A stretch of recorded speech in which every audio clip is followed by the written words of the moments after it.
Hola, ¿qué tal amigos, amigas? Reciban todos ustedes un cordial saludo. Bien, desde aquí del escenario Jurídica Sandra Yaya, en este escritorio, en este micrófono, vamos a lanzar una noticia que está sonando fuertemente. Esta noticia fue emitida el 16 de agosto del 2024 a través del espacio de la red social de Roma Rosa, abogado penalista, quien es el que en este momento tomó la iniciativa de demandar a Vicky Dávila por pánico económico. Bien, la noticia es importante porque en esta semana que transcurrió se presentó un intento de atentar contra magistrados del Palacio de Justicia en las altas cortes. Y la noticia que vamos a presentar va narrando todo lo que se encontró, pero que afortunadamente el presidente de la República en una mesa de concertación inmediata para revisar la situación de la seguridad del Palacio de Justicia, ya tomó cartas en el asunto y ya esto lo definió de tal manera que ya colocaron, por ejemplo, drones que van a estar activados, están los antiexplosivos, están diferentes cámaras puestas en diferentes puntos, apoyo de monitoreo permanente las 24 horas del día. Igualmente, también los magistrados pues están protegidos porque la cuestión es que, como siempre, ¿no? Puede ser primero una cortina de humo, segundo puede ser para buscar destruir documentación importante donde esa documentación, en ella reina demandas de personajes importantes de la política colombiana que ocultan sus delitos, sobre todo esta política de colombianos corrupta, que ocultan sus maniobras delictivas en materia de robos a diferentes instituciones, como lo hemos podido apreciar en estos días, con el caso de las 24 EPS, en ella nueva EPS, donde saquearon cantidad de plata, más de 11 billones de pesos, y eso es solamente el iceberg, porque realmente donde más hay pérdida de dinero, posiblemente estamos hablando que donde puede haber más pérdida de dinero, no es tanto en la UGR, sino más bien en las EPS donde puede haber mucha pérdida de dinero. Y pues obviamente esto ya lo puso agudamente en conocimiento públicamente el Contralor General de la República, el señor Carlos Rodríguez. Vamos a escuchar rápidamente la noticia. Antes de eso leo aquí unas cosas muy importantes en esta parte. El chiste se cuenta solo. En 1985 se produjo la toma del Palacio de Justicia. En esta ocasión se destruyeron expedientes en lo penal por narcotráfico y de paso se aniquiló la plana mayor de los magistrados en las investigaciones. Hoy los, entre comillas, medios, cierre comillas, nos salen con el cuento de una nueva toma. La pregunta, para atentar contra la calladita, Farfán y demás togados corruptos. Siembra miedo la estrategia de la seguridad democrática y el uribismo a 2 años de elecciones. Este es el campanazo de alerta de que vienen atentados por parte de uribistas Batcri. Es decir, deben estar las fuerzas militares de Colombia más activas todavía porque con los uribistas podemos estar esperando todas esas cosas. Lastimosamente son una sociedad que no le gusta para nada que el beneficio llegue al pueblo, no les gusta porque ellos solamente defienden sus privilegios y pues hacen uso de todos sus mecanismos, su poder económico y todo para poder sembrar ese miedo y así de esta manera impedir que políticos corruptos sigan siendo investigados, porque ya aún más de unos los están metiendo a la cárcel, otros ya los están investigando por una o por otra cosa. Entonces, pues la zozobra en ellos es latente, es latente. Entonces, están en esa función las fuerzas militares de Colombia. El general William Salamanca de la Policía Nacional está en esa misión, el ministro de Defensa en esa misión, el presidente en esa misión, buscando pues la protección y la seguridad de los magistrados de el Palacio de Justicia. Vamos a mirar rápidamente la noticia, son 4 minutos, vamos aquí a activarlo. Tiene que ver con una historia que empezó desde hace varias semanas. Varios informantes de la Policía Nacional se han acercado con información sobre la posibilidad de que se estuvieran planeando una serie de atentados en contra del presidente de la República, Gustavo Petro, y de otras instalaciones en la capital del país. Información de fuente humana que siempre debe ser plenamente verificada antes de tener cualquier tipo de desarrollo judicial por parte de las autoridades, aunque en cualquier caso siempre hay una tarea preventiva. Esta historia, la historia reciente, tiene como origen el martes pasado, el martes de esta semana, hace 3 días. Luego de información que entrega una de estas personas a la Policía Nacional, en la que se especifican las ubicaciones de 2 locales, de una bodega y de una casa en la localidad de Ciudad Bolívar, en el sur de Bogotá. La persona que es informante señala que allí estarían ubicados explosivos con los cuales se estaría preparando un atentado para ser cometido presuntamente en la capital del país. Lo que encontró, y oyentes, la policía, y que luego quedó en manos de un fiscal de la Unidad contra el Crimen Organizado de la Fiscalía General de la Nación, es lo siguiente, en el marco de esos 2 allanamientos. Uno de ellos en el barrio Mochuelo se logra el hallazgo de 68 cartuchos de 5.56, de calibre 5.56, 16 paquetes de explosivo pólvora negra, aluminio y nitrato de potasio R1 de forma preliminar. Es el primer hallazgo a la espera de la verificación por parte de los expertos antiexplosivos. Un chaleco arnés de uso exclusivo de las fuerzas militares, 2 proveedores calibre 5.56.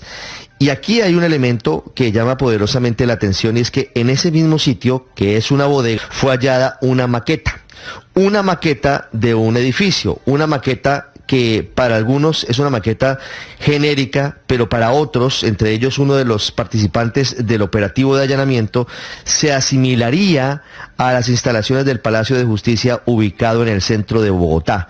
Y así lo reportó, aunque luego se han hecho verificaciones posteriores y no necesariamente tendría que ser una maqueta que corresponda exactamente al Palacio de Justicia ubicado en pleno corazón de Bogotá. La historia tiene varios giros muy importantes. Esa bodega había sido arrendada hace muy pocos días, el jueves 8 de agosto, por 2 mujeres que habían dejado unas fotocopias de una cédula, habían dejado 200.000 pesos de arriendo y se habían comprometido a pagar el resto esta semana. Eso nunca ocurrió porque nadie más se volvió a acercar a esa bodega, y mucho menos después del allanamiento por parte de la policía.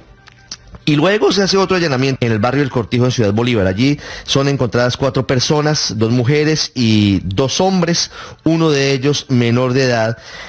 Sin embargo, sí hay una situación allí, y es que se produce la captura, pero por tráfico de estupefacientes, de una de las mujeres que estaba en ese sitio.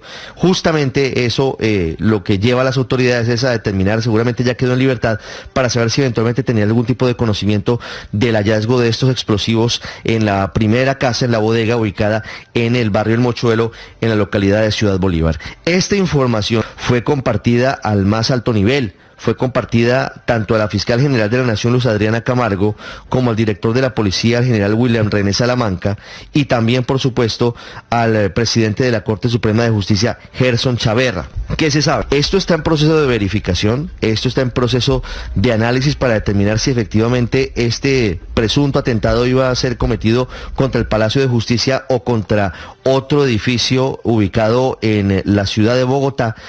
Y de manera preventiva, la policía ordenó de manera inmediata el refuerzo de la seguridad en el perímetro del Palacio de Justicia ubicado en pleno corazón de la capital del país. Esta es una información en desarrollo. Vándalos.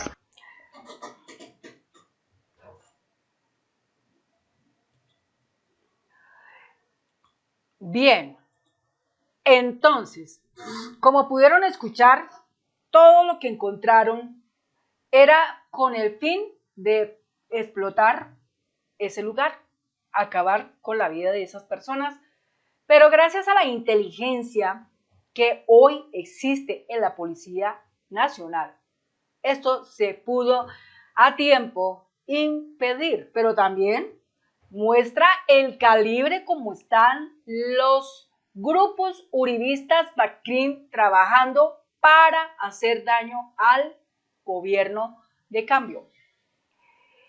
El presidente de la República, Gustavo Petro, también estableció un comunicado para que en conjunto con el general de la Policía Nacional, con el presidente de la Corte Suprema de Justicia, se tomaron las respectivas acciones para evitar que en el futuro esto vuelva a ocurrir. Pero como lo hemos visto, para muchas personas en este momento se estarán imaginando, claro, son los amigos del presidente Gustavo Petro los que quieren volver otra vez a atacar el Palacio de Justicia, el M-19, en fin.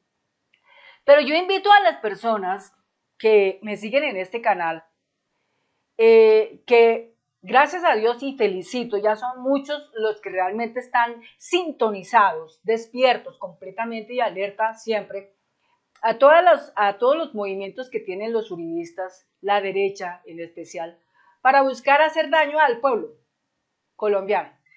Pero no sobra decirlo, y sí, por alguna forma, impulsarlo, invitarlos a que lean el libro Noches de Humo de Olga Bejar. Este libro trata de todo lo relacionado con la toma del Palacio de Justicia en el año 1985, las razones por las cuales tomaron el Palacio de Justicia. Allí se quería hacer un juicio público, porque había un conocimiento de cualquier cantidad de expedientes, más de 650,000 expedientes de políticos corruptos, entre ellos Álvaro Uribe Vélez y en ese entonces Pablo Escobar Gaviria. Y estos 650,000 expedientes, pues obviamente en la toma del Palacio de Justicia todo eso quedó destruido, más las vidas humanas que en ese entonces todos ellos fueron asesinados. Esta maniobra, obviamente, en esa época la hizo prácticamente, digamos, unos cuantos uniformados o agentes de las fuerzas militares de Colombia, no digo todos, sino unos cuantos los que generalmente en esa época tenían el mando, la orden como tal. Pero recordemos que en esa época el comandante supremo de las fuerzas militares de Colombia era en ese entonces el presidente Belisario Betancur, quien omitió, quien no quiso escuchar al magistrado Echandía en el hecho de que se hiciera ese juicio público, en el cual se iban a decir cosas muy supremamente importantes y de bastante conocimiento para el país de esa época. Entonces, arremetieron contra la población que estaba en ese momento en el Palacio de Justicia, acabando con las vidas humanas de todos ellos, unos cuantos desaparecidos, que hoy a la fecha todavía no se da indicios de su existencia, qué pasó con cada uno de ellos. Pero lo cierto es que, como siempre, la ultraderecha tomó eso como argumento para echar culpas, que todo eso lo había hecho el M-19, que el culpable de esas vidas era el presidente de hoy, Gustavo Petro, cuando en esa época el presidente Gustavo Petro estaba en un batallón de Boyacá y estaba siendo torturado. Entonces, esas cosas los medios tradicionales nunca las van a decir como deben ser. La historia no la cuentan como tal. Por eso es que en este país la historia la fueron excluyendo poco a poco hasta completamente diluirla, al punto de que ningún estudiante hoy por hoy tiene conocimiento de la historia de Colombia, de lo que ha pasado en estos últimos años. Estas 5, 6 o 7 décadas de historia no son conocidas por los jóvenes. Entonces, los jóvenes siguen un líder que no les brinda mayor beneficio. Los ancianos tienen algo de conocimiento, pero no tienen la capacidad para contarle a los jóvenes las cosas como realmente pasaron. Entonces siempre viven en ese entonado canto de estar echándole la culpa a Petro. Por eso siempre dicen la culpa la tiene Petro, o siempre dicen fuera Petro, siempre dicen esas cosas. Pero la verdad, todo eso lo dicen porque esa gente que todavía dice esas cosas está aún dormida. Y estos medios de comunicación son precisamente para ayudarlos a despertar, a que busquen las verdades, a que entren e investiguen, escudriñen en todas partes dónde está la verdad y se enteren y la puedan manejar. La verdad es importante saberla para poder elegir correctamente. Y en el 2026 nos espera una gran batalla y es no permitir que el poder lo tome la derecha. Porque si la derecha en el 2026 toma el poder, es más derramamiento de sangre, esclavitud en los jóvenes y más miseria en los viejos. Es así, en esta forma, la salud entraría a ser más precaria, la justicia más torcida, la parte de lo que tiene que ver con la parte social más desigual. La educación, de pronto tienden a decirme que quitemos de acá, mochemos, no habría presupuesto. Es decir, la derecha en este país, volver a gobernar, es algo que nosotros los que estamos cuerdos y despiertos debemos evitar a toda costa que eso vuelva a suceder. Hay candidatos que se lanzan, como en este caso la señora Vicky Dávila, apoyada por Revista Semana y apoyada por los banqueros y apoyada por la élite de poder político, de poder económico. Pero no quiere decir que porque tenga eso, es toda la mayoría, no. El pueblo es mayor que esos grupos. Aunque el pueblo no tenga la misma capacidad económica que tienen estos grupos, pero el pueblo unido hace mucho más que esos poderes económicos activos.